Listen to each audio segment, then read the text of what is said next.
കുഞ്ഞുങ്ങൾക്ക് നിങ്ങളുടെയൊക്കെ പ്രായമൊക്കെ ആവുമ്പോഴേക്കും അതിന് ചെറിയ ചിറകുകളൊക്കെ മുളച്ചു കൊടുക്കും. ചിറകുകളൊക്കെ മുളച്ചു കൊടുക്കുമ്പോഴേക്കും നിങ്ങൾക്ക് നല്ല ചങ്ക് ഫ്രണ്ട്സ് കിട്ടിയതുപോലെ അതിനും കിട്ടും ചങ്ക് ഫ്രണ്ട്സ്. അങ്ങനെ ചങ്ക് ഫ്രണ്ട്സ് കിട്ടുമ്പോൾ സോഷ്യൽ മീഡിയയിലൊക്കെ അവർ കയറും.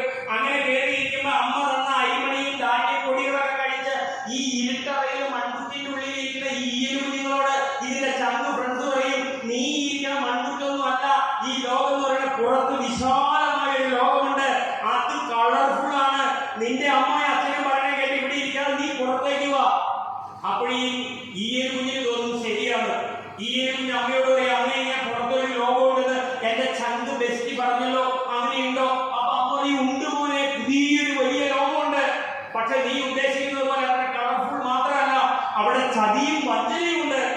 അപ്പോൾ ഈ കുഞ്ഞു പറയും, എന്റെ കൂട്ടുകാർ പറഞ്ഞ അങ്ങനെയല്ലല്ലോ, കുഞ്ഞിന് പുറത്തേക്ക് പോകണമെന്ന് തോന്നും.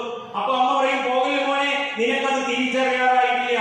പക്ഷെ അമ്മയ്ക്ക് എന്തറിയാമെന്ന് ചോദിച്ചുകൊണ്ട് നിങ്ങളുടെ ഔട്ട്ഡേറ്റഡ് ആയ അമ്മ എന്ന് പറയുന്ന ഈരിനെ തള്ളിക്കളഞ്ഞുകൊണ്ട് ഈ കുഞ്ഞ് പുറത്തേക്ക് പോകും ന്യൂജൻ ഫ്രണ്ട്സിന്റെ കൂടെ. അപ്പോഴും ആ മൺകുട്ടിന്റെ മുമ്പിൽ നിന്നുകൊണ്ട് പുറത്തേക്ക് നോക്കുമ്പോൾ അതിവിശാലമായ ലോകം കാണുമ്പോൾ ഈ കുഞ്ഞിന് മനസ്സിലാകും, തന്റെ അമ്മയും അച്ഛനും പറഞ്ഞത് തെറ്റാണ്, എന്റെ കൂട്ടുകാർ പറഞ്ഞത് ശരി, പുറത്തെത്ര സുന്ദരമായ ലോകം, ഞാൻ ആ ഇരുട്ടതയിലായിരുന്നല്ലോ, എന്റെ ജന്മം എന്റെ അച്ഛനും അമ്മയും കളയുകയായിരുന്നു എന്ന് ഈ കുഞ്ഞിന് മനസ്സിലാകും. കുഞ്ഞ് പറക്കാൻ തുടങ്ങുമ്പോൾ അമ്മ വീണ്ടും പറയും, മോനെ പോകരുത്, നിനക്ക് തെറ്റ് ശരി തിരിച്ചറിയാറായിട്ടില്ല, പോകല്ലേ എന്ന് പറയുമ്പോൾ അമ്മയ്ക്ക് എന്തറിയാമെന്ന് ചോദിച്ച അമ്മയുടെ കൈ തട്ടി മാറ്റിക്കൊണ്ട് കുഞ്ഞ് പറന്നു പോകും. പറന്നു പോകുന്ന കുഞ്ഞ് നമ്മുടെ വീടിന്റെ മുമ്പിൽ നമ്മുടെ അമ്മ കത്തിച്ചു വെച്ചിരിക്കുന്ന ആ വിളക്കിന്റെ അടുത്ത് വരും. ജീവിതത്തിൽ ആദ്യമായി വിളക്ക് കാണുന്ന ആ കുഞ്ഞ് വിചാരിക്കും, തന്റെ ചങ്ക് ഫ്രണ്ട്സ് പറഞ്ഞ പഴം അതാണ്, ഈ ലോകത്തെ ഏറ്റവും സുന്ദരമായ പഴം അതാണെന്ന് വിചാരിച്ച് കുഞ്ഞ് പറന്നെടുക്കും. ആ സമയത്ത് പുറകെ വരുന്ന മാതാപിതാക്കളായ കുഞ്ഞുങ്ങൾ പറയും, മോനെ നീ അടി തുടരുക, അത് ചതിയാ, പോകല്ലേ. പക്ഷേ അമ്മ പറഞ്ഞത് കേൾക്കാതെ പറന്നെടുക്കുന്ന കുഞ്ഞ് തീയിൽ കയറി പിടിക്കും, ചിറക് കരിഞ്ഞ് താഴെ കിടക്കും, പിടയ്ക്കും.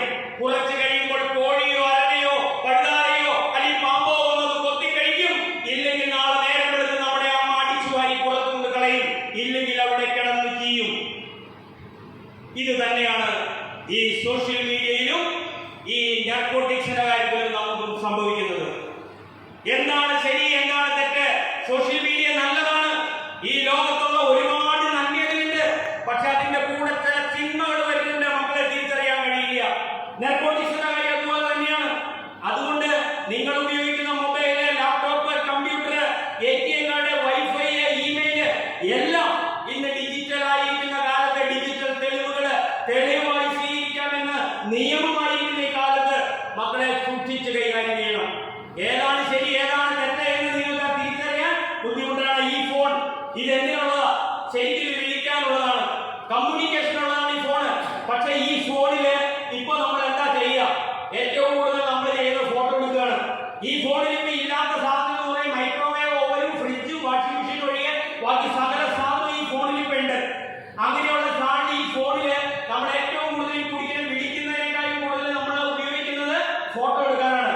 മക്കൾ ഒരു കാര്യം മാത്രം പറയാം, ഇതിൽ നിൽക്കുന്ന ഒരു ഫോട്ടോ ഈ ഫോൺ നിർമ്മിച്ച അന്ന് മുതൽ നിങ്ങൾ ഉപയോഗിക്കുന്ന ഫോണിലും ഞാൻ ഉപയോഗിക്കുന്ന ഫോണിലും ആ ഫോൺ നിർമ്മിച്ച അന്ന് മുതൽ ഈ ഫോണിൽ എടുത്തിരിക്കുന്ന ഒരു ഫോട്ടോയും ഈ ഫോണിൽ നിന്ന് പുറത്തു പോയിട്ടില്ല. ഈ ഫോണിൽ തന്നെയുണ്ട്. ഒരു ഫോട്ടോ എടുത്താൽ ആ ഫോട്ടോ ഇവിടെ ഉണ്ടാവും, ഇവിടെ ഉണ്ടാകും ഫോട്ടോ. വേണ്ടാന്ന് വെച്ചാൽ നമുക്ക് ഡിലീറ്റ് ചെയ്യാം, ഇവിടെ നിന്ന് പോകും, ഇതിന്റെ ഉള്ളിൽ നിന്ന് പോകൂല. നിങ്ങളുടെ ഫോൺ നിർമ്മിച്ച അന്ന് മുതൽ ആ ഫോണിലെടുത്ത സകല ഫോട്ടോയും വീഡിയോ കോളും മുത്തും കോമേ ലവ് ചിഹ്നം ഒക്കെ അതിലുണ്ട്, ഒരു സ്ഥലത്തും പോയിട്ടില്ല. അതുകൊണ്ട് ഈ സാധനം സൂക്ഷിച്ച് കൈകാര്യം ചെയ്യണം. ഇതിലിപ്പോ ഞാൻ എടുത്തു ഒരു ഫോട്ടോ, നിങ്ങൾ കേട്ടോ വേണ്ടി